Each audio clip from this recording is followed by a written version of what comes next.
ಅರ್ಥ ಮಾಡ್ಕೊಳ್ದೆ ನಡು ದಾರಿಲ್ ಬಿಟ್ಟು ಹೋದ್ರು. ಈಗ ನೀವು ಬೇರೆ ಮನೆ ಬಿಟ್ಟು ಹೋಗು ಅಂತಿದ್ದೀರಾ.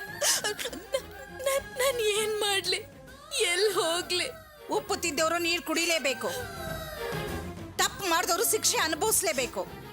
ನೀನು ಒಳ್ಳೆ ತರ ವೇಷ ಹಾಕೊಂಡು ನಮ್ಮನ್ನೆಲ್ಲ ಎಷ್ಟು ದಿನ ಅಂತ ಯಾಮಾರ್ಸಕ್ ಸಾಧ್ಯ? ಬೇರೊಬ್ಬನ ಜೊತೆ ಆಟಾಡಿ ಆಮೇಲೆ ನನ್ನ ಮಗನ ಮದುವೆ ಮಾಡ್ಕೊಳಕ್ಕೆ ಎಷ್ಟೇ ಧೈರ್ಯ ನಿಂಗೆ? ಅಷ್ಟು ಮಾತ್ರನಾ? ಇಷ್ಟು ದಿನ ಈ ವಿಷಯನ ಮುಚ್ಚಿಟ್ಟಿದ್ದು ಅಲ್ದೆ ನನ್ನ ಮಗ ಹೊರದೇಶಕ್ಕೆ ಹೋಗ್ಬೇಕಾದ್ರೆ ಅವನು ನಾನು ನಡು ರಸ್ತೆ ನಿಲ್ಸಿ ಈ ವಿಷಯ ಹೇಳಕ್ಕೆ ಎಷ್ಟು ಧೈರ್ಯನೇ ನಿಂಗೆ? ಅವನು ಹೇಗೂ ಹೊರದೇಶಕ್ಕೆ ಹೋಗ್ತಾ ಇದ್ದಾನೆ, ಅವನಿಂದ ಏನು ಮಾಡಕ್ಕಾಗಲ್ಲ ಅನ್ನೋ ಧೈರ್ಯ ತಾನೇ ನಿಂಗೆ? ಅಯ್ಯೋ, ನಾನು ಹೇಗೆ ಅರ್ಥ ಮಾಡಿಸ್ಲಿ ನಿಮ್ಗೆ? ನನ್ನ ಪರಿಸ್ಥಿತಿ ಬೆಂಕಿ ಮೇಲೆ ನಿಂತಿರೋ ಹಾಗಿದೆ. ಅತ್ತೆ, ಆ ಟೈಮಲ್ಲಿ ನನ್ನ ಪರಿಸ್ಥಿತಿ ಹೇಗಿತ್ತು ಅಂತ ನಿಮಗೆ ಹೇಳ್ತೀನಿ, ಆಗ ನೀವುಗಳೇ ನನ್ನ ಅರ್ಥ ಮಾಡ್ಕೋತೀರಾ. ಆದ್ರೆ ಈ ಟೈಮಲ್ಲಿ ನನ್ನ ಆಚೆ ಹೋಗು ಅಂದ್ರೆ ಮವ ನೀವೇ ಹೇಳಿ, ನಮ್ಮನೆ ಗೌರವ ಹಾಳಾಗಲ್ವಾ? ನಮ್ಮನೆ ಗೌರವದ ಬಗ್ಗೆ ನೀನ್ ಮಾತಾಡ್ತಾ ಇದೀಯಾ? ನೀನಂತವಳನ್ನ ಈ ಮನೇಲಿ ಇಟ್ಕೊಂಡಿದ್ರೆ ಖಂಡಿತವಾಗಿ ಈ ಮನೆ ಗೌರವ ಉಳಿಯೋದಿಲ್ಲ. ಹೋಗೆ ಹೋಗೆ ಇಲ್ಲಿಂದ ಆಚೆಗೆ. ಶಾರದಾ, ದುಡುಕ್ಬೇಡ. ಇದು ಒಂದು ಹೆಣ್ಣಿನ ಬಾಳಿನ ಪ್ರಶ್ನೆ. ನಮಗೂ ಒಬ್ಳು ಮಗಳಿದ್ದಾಳೆ, ಯೋಚನೆ ಮಾಡು. ಏನ್ರಿ ಏನ್ರಿ ಮಾತಾಡ್ತಿದ್ದೀರಾ ನೀವು? ಇವಳನ್ನೇನಾದ್ರೂ ಈ ಮನೇಲಿ ಇಟ್ಕೊಂಡ್ರೆ ಇವಳ ತರನೇ ನನ್ನ ಮಗಳು ಕೆಟ್ಟೋಗ್ತಾಳೆ. ಅಮ್ಮ, ಅದ್ಕೆ ಪಾಪ, ಯಾಕಮ್ಮ ಹೀಗೆಲ್ಲ ಆಡ್ತಿದ್ಯಾ? ನೋಡಿದ್ರ ನೋಡಿ, ಈಗ್ಲೇ ಇವಳಿಗೆ ಸಪೋರ್ಟ್ ಮಾಡ್ತಿದ್ದಾಳೆ. ಆ ಲೆವೆಲ್ಗೆ ಇವಳನ್ನ ಬದಲಾಯಿಸ್ಕೊಂಡಿದ್ದಾಳೆ. ಇಂಥವಳು ಈ ಮನೇಲಿ ಇರ್ಕೊಡ್ದು.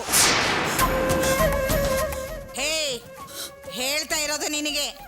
ಹೋಗೆ ಆಚೆಗೆ ಹೋಗೋ. ನೋಡ್ ಶಾರದಾ, ಎಲ್ಲ ಅತ್ತೆಯರ ತರ ಇವಳ ಮೇಲೆ ಮೊದಲಿನಲ್ಲೂ ನೀನ್ ತಪ್ಪು ಹೊರಿಸ್ತಾನೆ ಇದೆಯಾ? ಅಲ್ಲ, ಈಗ ಸಮಯ ಸಿಕ್ತು ಅಂತ ಇವಳ ಮೇಲೆ ಸೇಡ್ ತೀರ್ಸ್ಕೊಳ್ಳೋಕೆ ಪ್ರಯತ್ನ ಪಡ್ತಾ ಇದೆಯಲ್ಲ. ನೋಡು, ಇದರಿಂದ ಒಂದು ಹೆಣ್ಣಿನ ಬಾಳ ಹಾಳಾಗುತ್ತೆ. ಅದಕ್ಕೆ ನೀನು ಕಾರಣ ಆಗ್ತೀಯ ಅನ್ನೋದನ್ನ ಮರಿಬೇಡ. ಇದರಲ್ಲಿ ನನ್ನ ಮಗನ ಲೈಫ್ ಕೂಡ ಇದೆ. ನೋಡು, ಅವನ ಅಬ್ರಾಡಿಂದ ಬರ್ಲಿ, ಅವನ ಜೊತೆ ಕೂತು ಮಾತಾಡಿ ಒಂದು ಡಿಸಿಷನ್ ತಗೊಳೋಣ, ಆಯ್ತಾ? ನೋಡು, ಈಗ ನೀನು ಮಾಡ್ತಿರೋದು ಅನ್ಯಾಯ. ಯಾವ್ದು ನ್ಯಾಯ ಯಾವ್ದು ಅನ್ಯಾಯ ಅನ್ನೋದು ನನಗೆ ಚೆನ್ನಾಗಿ ಗೊತ್ತು. ನೀವು ಸ್ವಲ್ಪ ಸುಮ್ಮನೆ ನಿಂತ್ಕೊಳ್ಳಿ.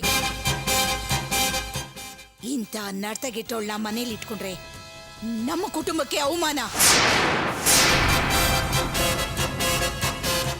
ಇನ್ನೊಂದು ನಿಮಿಷ ಕೂಡ ಇಲ್ಲಿ ಇರ್ಕೂಡ್ದು. ಏಯ್, ಹೋಗಿ ಆಚೆಗೆ ಹೋಗೋ. ಮತ್ತೆ ಪ್ಲೀಸ್ ನನ್ನ ನಂಬಿ. ನನ್ಗೂ ದಿಲೀಪ್ಗೂ ಇದ್ದಿದ್ದು ಒಳ್ಳೆ ಸ್ನೇಹ. ಬೇಕಾದ್ರೆ ಅವ್ರನ್ನ ಕರ್ಕೊಂಬಂದು ನಿಜ ಏನು ಅಂತ ನಿರೂಪಿಸ್ತೀನಿ. ಆಹಾ, ಇಷ್ಟೆಲ್ಲ ಸಮಸ್ಯೆ ಆದ್ಮೇಲೆ ಅವನನ್ನೇ ನೇರವಾಗಿ ಕರ್ಕೊಂಬಂದು ಹೇಳಿಸ್ತೀನಿ ಅಂದ್ರೆ ಆ ಮಟ್ಟಕ್ಕೆ ಅವನ ಜೊತೆ ಪಳಗಿದೀಯಾ ಅಂತ ಆಯ್ತು. ಈಗ್ಲೂ ಅವನ ಜೊತೆ ಸಂಬಂಧ ಇಟ್ಕೊಂಡಿದೀಯಾ ಅಂತ ಅರ್ಥ. ಮತ್ತೆ ಯಾಕತ್ತೆ ನಾನೇನೇ ಹೇಳಿದ್ರು ತಪ್ಪಾಗಿ ಅರ್ಥ ಮಾಡ್ಕೋತೀರಾ? ನಾನ್ ತಪ್ಪಾಗಿ ಅರ್ಥ ಮಾಡ್ಕೊಂತಾ ಇಲ್ಲ, ನೀನೇ ತಪ್ಪಾದವಳು. ಈಗ ಇವ್ರಿಗೆಲ್ಲ ವಿಷಯ ಗೊತ್ತಾಯ್ತು, ಇನ್ನು ಹೇಗ್ ತಪ್ಪಿಸ್ಕೊಳಕ್ ಸಾಧ್ಯ? ಏನ್ ಮಾಡೋದು ಅಂತ ಒದ್ದಾಡ್ತಾ ಇದೀಯ ನೋಡೇ. ಇನ್ನು ಮೇಲೆ ನೀನು ಕೆಟ್ಟ ಮುಖನ ನಮಗ್ ತೋರ್ಸ್ಬೇಡ. ಹೋಗಿ ಆಚೆಗೆ. ಸುಮ್ನಿರಿ, ಹೋಗಿ ಆಚೆಗೆ. ನಿಮ್ ಕಾಲ್ ಹಿಡಿದು ಬೇಡ್ಕೊ.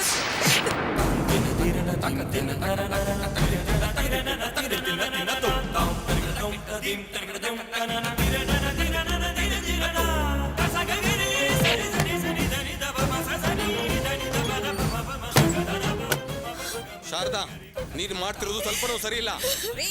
ನೀವು ಸುಮ್ಮನೆ ಇರಿ, ನನಗೆಲ್ಲ ಗೊತ್ತು. ಅಮ್ಮ, ನೀನ್ ತಪ್ಪು ಮಾಡ್ತಿದ್ಯಮ್ಮ. ಬಾಯಿ ಮುಚ್ಕೊಂಡು ನಿಂತ್ಕೊಳ್ಳಿ ನೀನು.